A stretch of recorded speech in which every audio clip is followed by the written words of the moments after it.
អ្នកទីក្រុងហើយមែនទេគេលៀបលេស្បែកគេនោះសផោ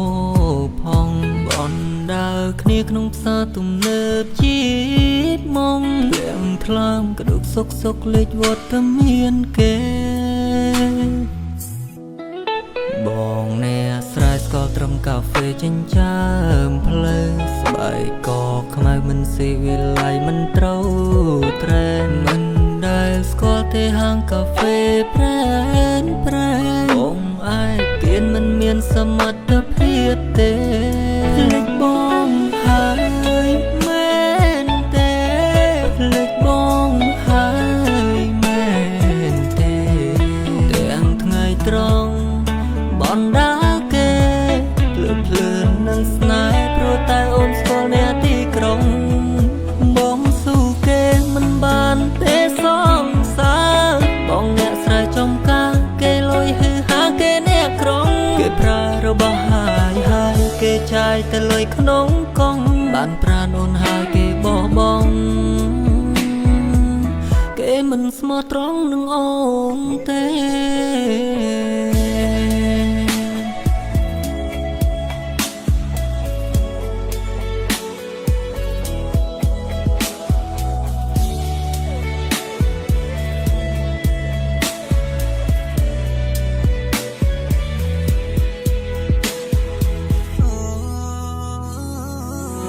outfit 10000អ្នកហ៊ានក៏ក្លឿនទៅប្រៀបគេ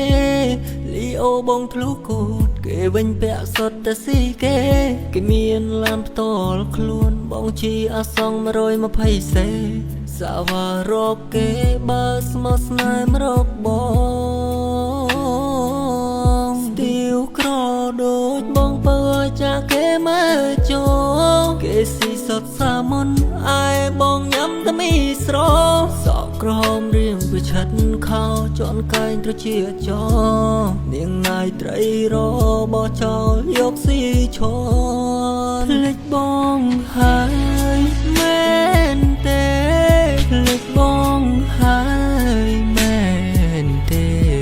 ស្គាល់អ្នកក្រុងមុំប្រែដើក្រេ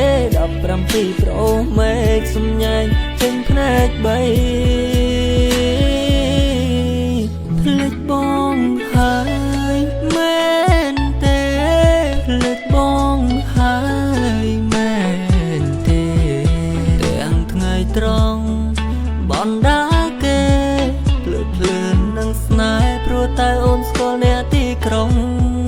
បងស៊ូគេមិនបានទេសងសាបងអ្នកស្រែចំការគេលុយហឺហាគេអ្នកក្រុងគេប្រើរបស់ហើយគេចាយតែលុយក្នុងកង់បានប្រានអូនហើយគេបោះបង់